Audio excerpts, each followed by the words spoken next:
ꯑꯩꯒꯤ channel subscribe ꯇꯧꯕ꯭ꯔꯥ ꯍꯥꯏꯌꯨ ꯌꯦꯡꯂꯛꯇꯦ ꯁꯤ ꯌꯦꯡ ꯑꯩ ꯆꯦꯅꯦꯜ ꯁꯕꯁꯀ꯭ꯔꯥꯏꯕ ꯇꯧꯕ ꯅꯠꯇ꯭ꯔꯣ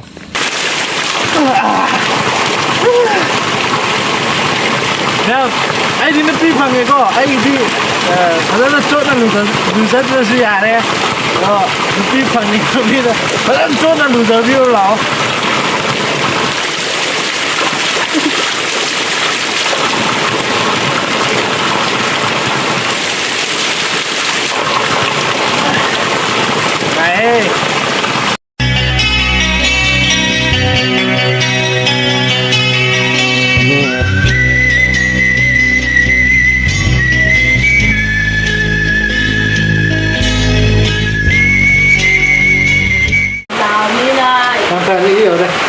Hello ma'am. Hello ma'am. Hindi ko nung kauni na ay dun sa tiyatre aduna ako'y isak ay nagsasasaray isak ko yaw ni sabi ko yaw ni ba sabi ko din nung tayo sa ako'y taning ewa aduna hindi o din na ako'y taning ewa aduna ako'y ay mapagay ka sa akin ko aduga ꯍꯣꯔꯦꯟ ꯆꯥꯛ ꯂꯣꯏꯔꯒ ꯅꯣꯡ ꯍꯥꯡꯉꯗꯤ ꯑꯩꯈꯣꯏ ꯊꯣꯛꯆꯔꯛꯀꯦ ꯑꯗꯨꯝ ꯈꯨꯜꯁꯨ ꯎꯠꯂꯛꯀꯦꯕꯀꯣ ꯑꯗꯣ ꯑꯩꯈꯣই ꯑꯗꯨꯝ ꯆꯤꯛꯄ ꯀꯔꯤ ꯇꯧꯕ ꯑꯗꯨꯝ ꯎꯠꯂꯛꯀꯅꯤ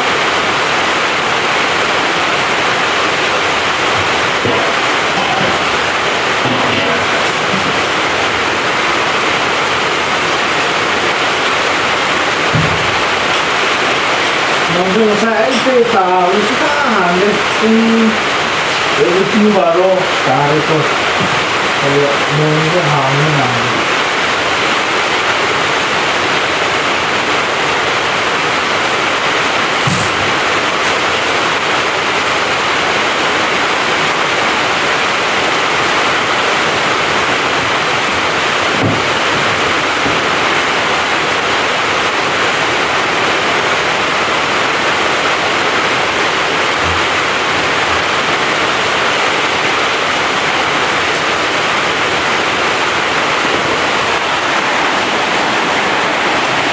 ꯃꯩꯗꯤ ꯐꯖꯩ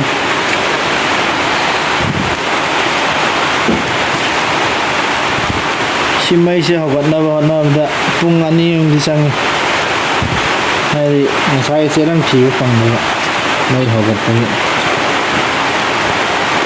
ꯆꯥꯛ ꯐꯨꯠꯅꯕ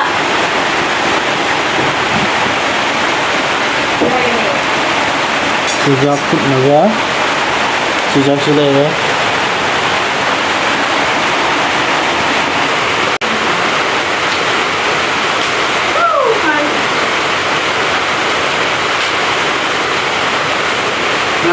ꯃꯐꯝꯁꯨ ꯑꯗꯨꯝ ꯅꯨꯡꯉꯥꯏꯌꯦ ꯏꯪꯂꯤ ꯇꯧꯔꯒꯀꯣ ꯑꯗꯨꯗꯤ ꯌꯥꯝ ꯁꯥꯏꯌꯦꯕ ꯅꯨꯡꯁꯥꯗꯣ ꯀꯥꯊꯦꯛꯑꯒ ꯂꯥꯛꯄꯅꯦ ꯏꯕꯥꯅꯤꯁꯦ ꯑꯗꯨ ꯑꯁꯤꯗ ꯍꯦꯛ ꯍꯦꯜꯂꯛꯄ ꯂꯝꯕꯤ ꯍꯦꯛ ꯌꯧꯕꯗꯒꯤꯗꯤ ꯂꯩꯆꯤꯟꯅ ꯇꯧꯕꯗ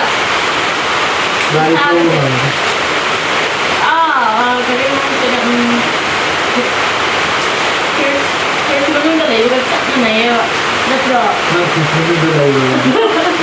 ꯆꯞ ꯃꯥꯟꯅꯔꯦꯕ ꯁꯤ ꯂꯩꯔꯤꯁꯦ ꯅꯨꯡꯊꯤꯜ ꯍꯥꯏꯔꯦ ꯇꯨꯝꯗ꯭ꯔꯗꯤꯀꯣ ꯊꯕꯛ ꯆꯠꯇ꯭ꯔꯗꯤ ꯇꯨꯝꯕ ꯅꯠꯇ꯭ꯔꯒ ꯃꯩ ꯇꯦꯛꯑꯒ ꯀꯔꯤ ꯀꯔꯥ ꯆꯥꯕ ꯌꯥꯕꯗ ꯀꯤꯕꯅꯦꯕ ꯑꯁꯤ ꯈꯨꯟꯁꯦ ꯊꯕꯛ ꯂꯩꯇꯕꯅꯤꯅ ꯏꯪꯉꯕꯅꯤ나 ꯀꯥꯏꯗꯁꯨ ꯆꯠꯅꯤꯡꯗ꯭ꯔꯦ ꯅꯣꯡꯁꯨ ꯆꯨꯔꯕꯅꯤꯅ ꯑꯗꯨ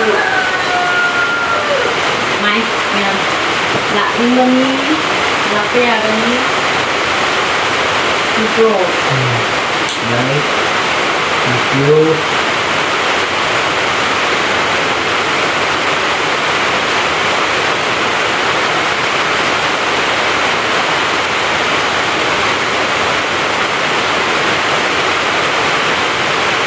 ꯃꯌꯥꯝ ꯃꯣꯏ ꯈꯨꯟꯒꯤ ꯑꯣꯏꯅ ꯂꯣꯛ ꯍꯥꯏꯇꯥꯔꯦꯅꯦ ꯏꯁꯤꯡ ꯂꯣꯛꯇ ꯍꯣꯔꯦꯟ ꯊꯣꯛꯑ ꯑꯗꯨꯝ ꯌꯦꯡꯉꯣ ꯎꯠꯂꯛꯑꯗꯧꯅꯦꯕꯀꯣ ꯁꯤ ꯄꯨꯜꯂꯒ ꯂꯥꯛꯑꯅꯤ ꯑꯗꯨꯒ ꯌꯦꯡꯉꯁꯤ ꯃꯊꯪ ꯍꯣꯔꯦꯟ ꯀꯣ ꯑꯁꯤꯅꯤꯀꯣ ꯑꯩꯈꯣꯏ ꯏꯅꯥꯎ father Xin chào đấy.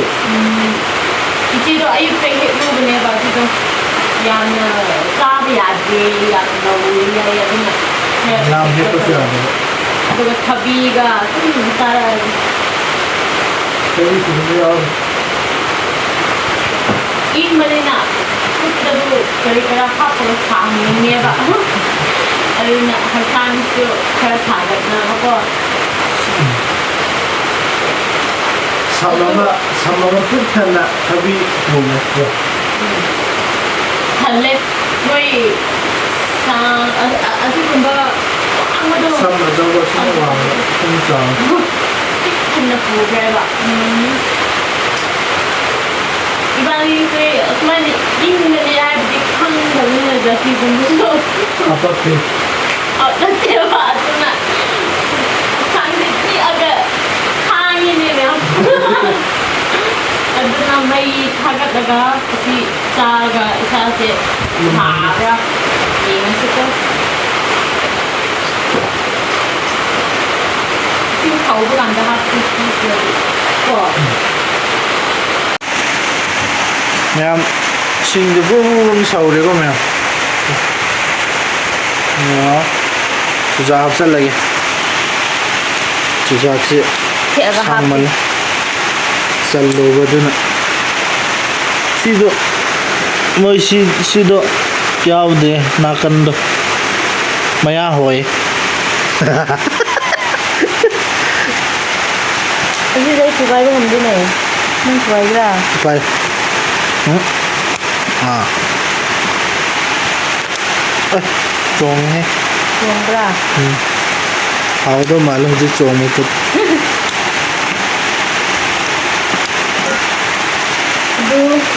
그냥 kapag 합살라게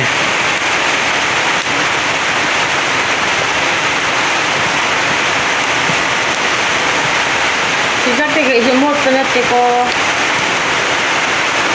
사람들이 얼마나 이쁘네 그냥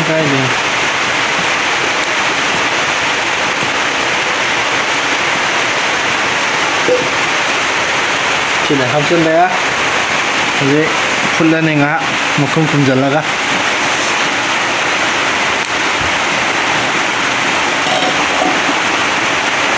Ayan, tama ba? Ikan loy ko yung minute ko may mga kilo yung isintundo. Kasi nung tubo nila, yung tao na ko.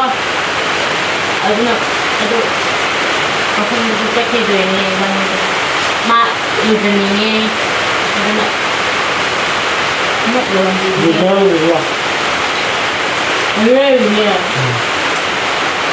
마판도 나가 이렇게 충격하지 않는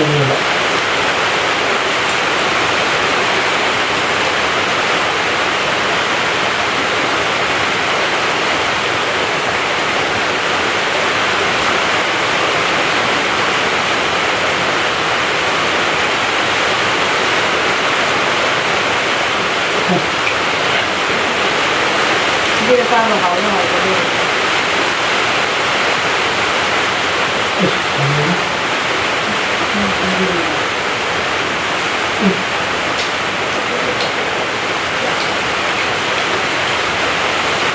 Ginger pickle.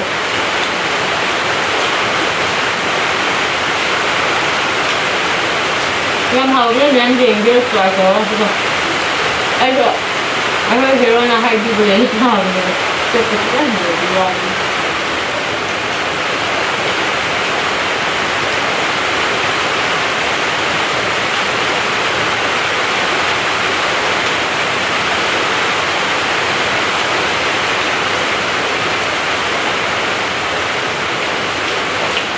아마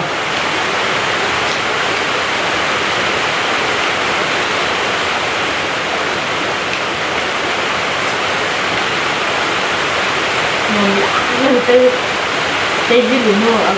Phải tê lên vào đó. Không ăn cửa ạ.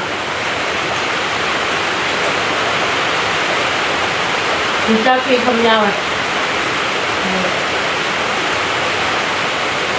이거 그냥 보이고 Hả?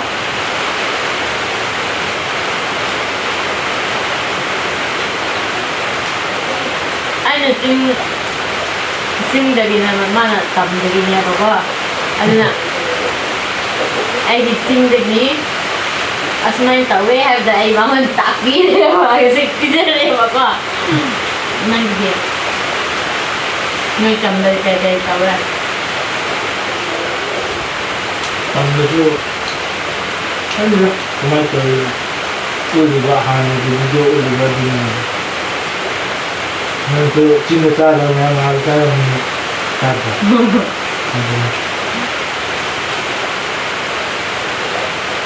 그 감자는 말을 굉장히 Ngoài cái sự hay đấy bây giờ chúng ra cái mà không bên ngoài in chị em nước ngoài rồi đi một cái người ta thì thì mình tham gia những cái người ta đưa ra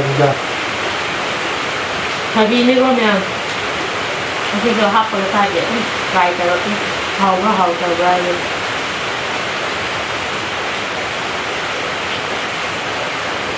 하고 다 khơi rồi là rất họ rất cái sẽ được cao 자기가 좋아해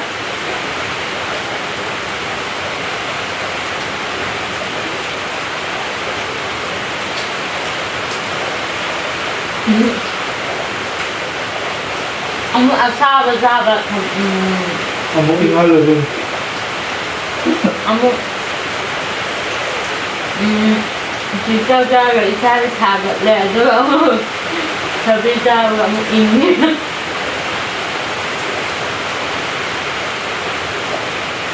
isa naman yung tatlo na sanagin ang usahan ba ang in ba tawag niyo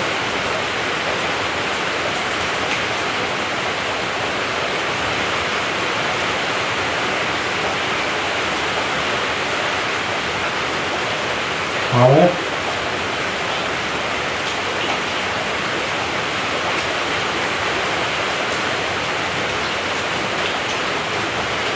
하구나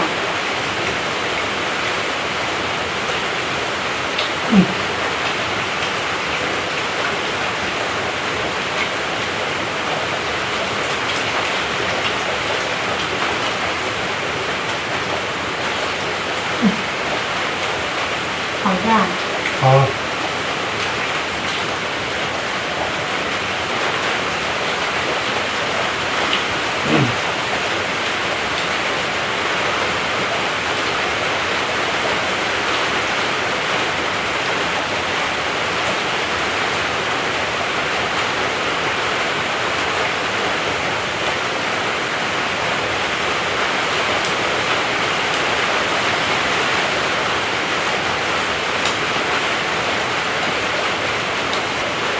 mình lao ra mình nó ăn mình lao ra thì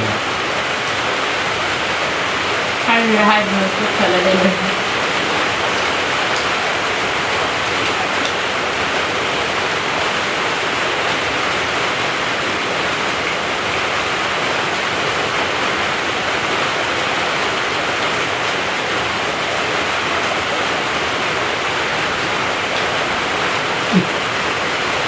cái tôm rồi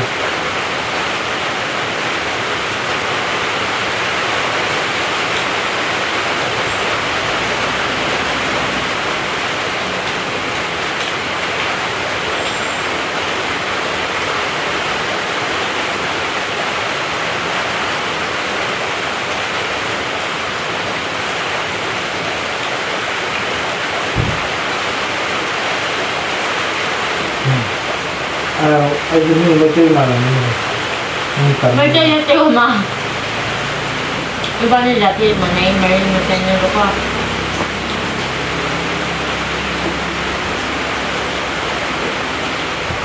hơi đi làm nát mình pha làm được rồi 팔럼 đổi bạn anh là 아직 얘는 팔럼 đổi cho bạn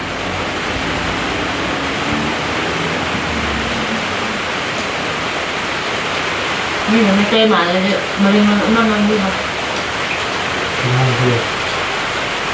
mà ngay lấy cái cô nào ở nhà nào hơi ẩn ngon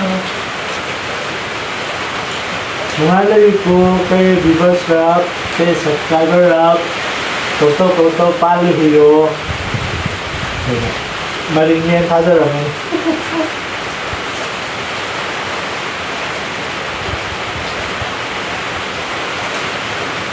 Masuk air tu kau, nak ni buat malam ni.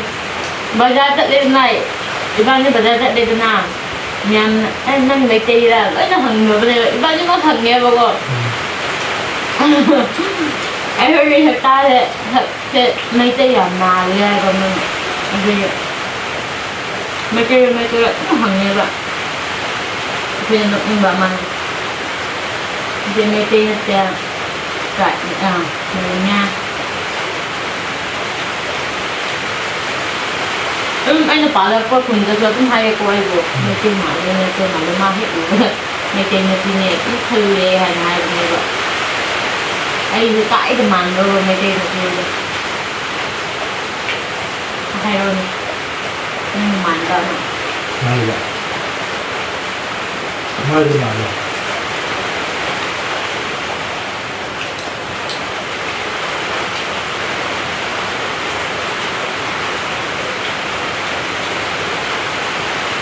Nó tên khá là phải rồi.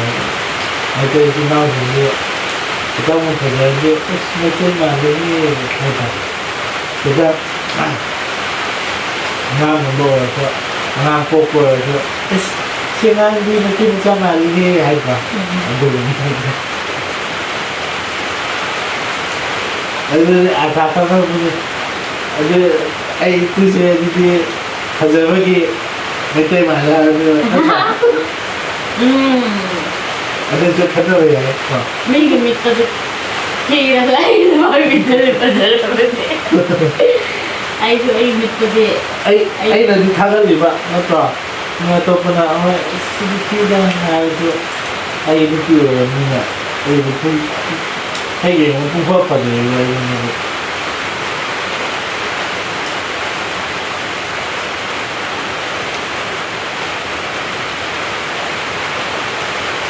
那一炸那个木头有个东西。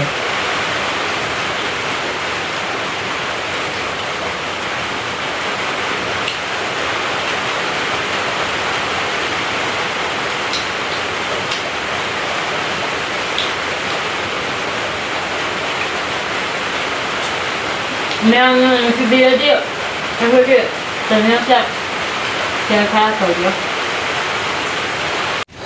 Hello, Zik. Xin không lại. Mới chạy á. 2 tuần. Xin không chân đi. Ai sư sư đã lại. Dành ok. Anh đi. Nhà miệng ngốc thôi. Lấy chín chút nung ai. Weather xe. Đúng. Làm gì đi nan bên này cô. Vẫn phôi vơi nè, chạy lên tổng.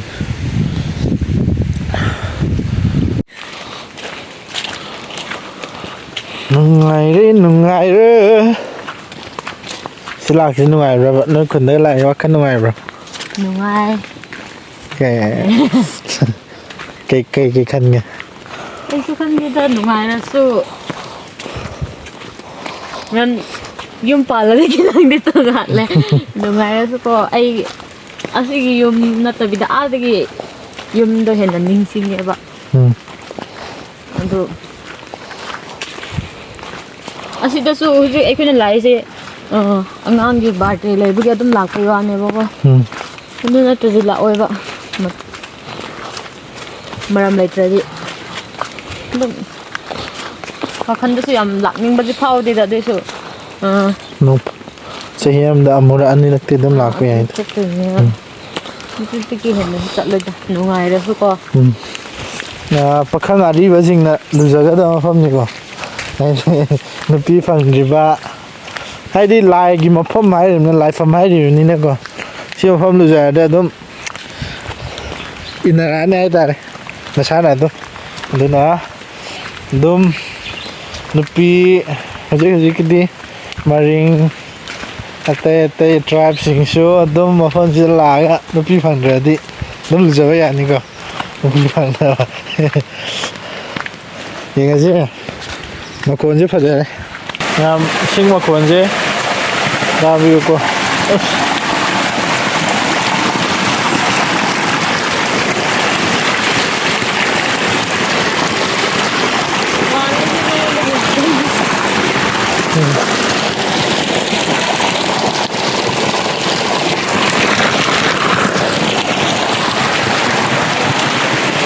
Nungain ko sido nan chab do si chab ya bro ya de si ting ji ro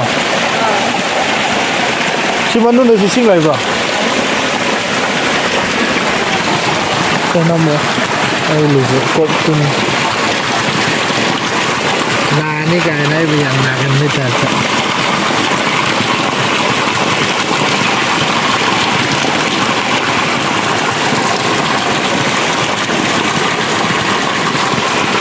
Awang betul tau gero. 싱싱해 싱싱해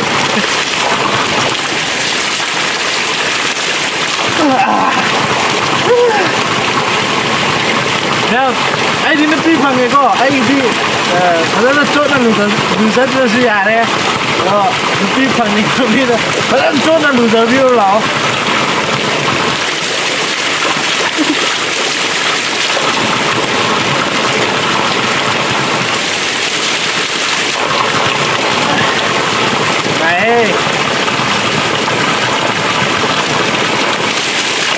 Tadi porak reba, ID mana madam ni khang nam na, atal na, koi na chat laga video na makan ni, adu na pa adu na.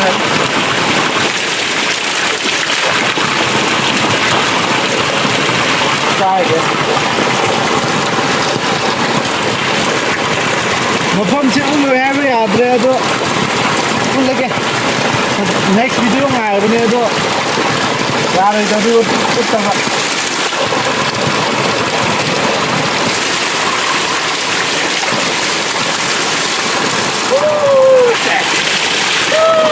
Ya dong lah. Oh yeah.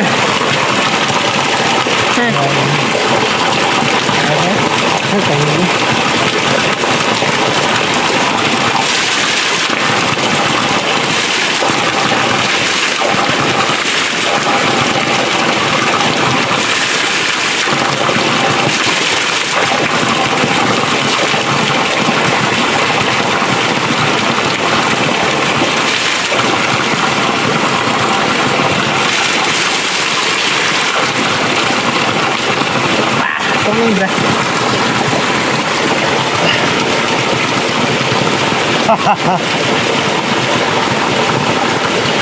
Ai tài rồi. Hả?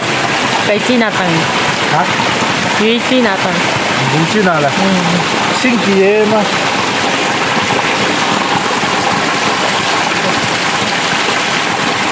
Không có chút nào xem nào. Wow, người ta không. Ama pambi cikpadu like profile. Lagi ni? Itu dah. Aduh, udah lagi tau mana? Ah, apa tu cak? Nanti dah sudah. Tu ada lagi tu deh. Itu betul. Sini. Ah, ada lagi. Tu pambi tu diabetes kita supaya kau si pambi je. Si khang na pa du chik ti hai khang de a ko na pa du si si pambi si thin wa ne wa si pak pak Payo ni mah. ta tal le na ni Payo se. ha yo Asi payo ba? tal le da ha tingni Ay, nung sira di payo ni mah. ha ya le Oh, nung sira ay bisa sira tak pa ni.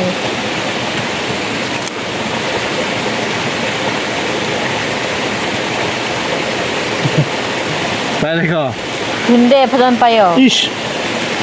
Nangkan ko.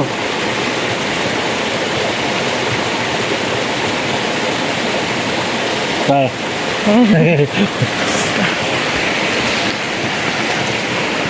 Nè nungai ising je inga fazana chik chik chik chik chik lawe ꯑꯗꯨꯕꯨ is lapu khuam da lapu je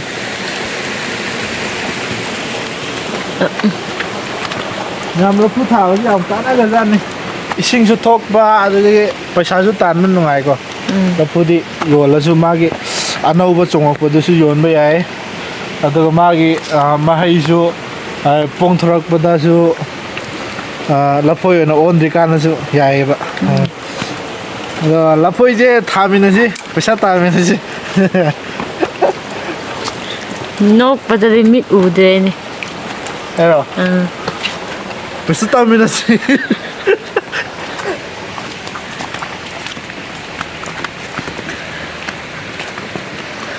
ang gaba siya nungai mayam nungai nói wow mấy anh sẽ lấy ra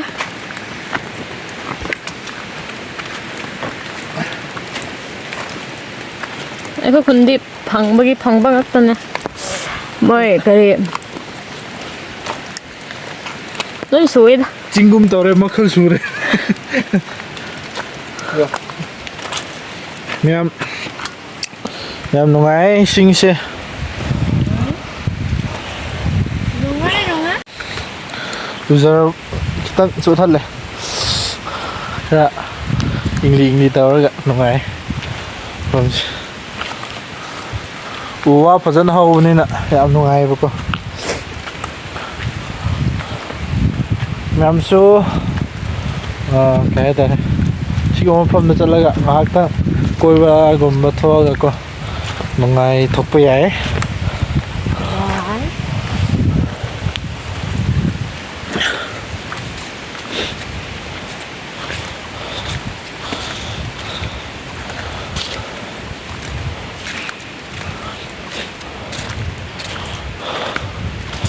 coi some bây giờ bird sẽ lên kinh có ra những tụt bột lên mayam ising drone tar page blur lâu là sao lại blur set thok ra hành đồ đấy thì con anure anudri da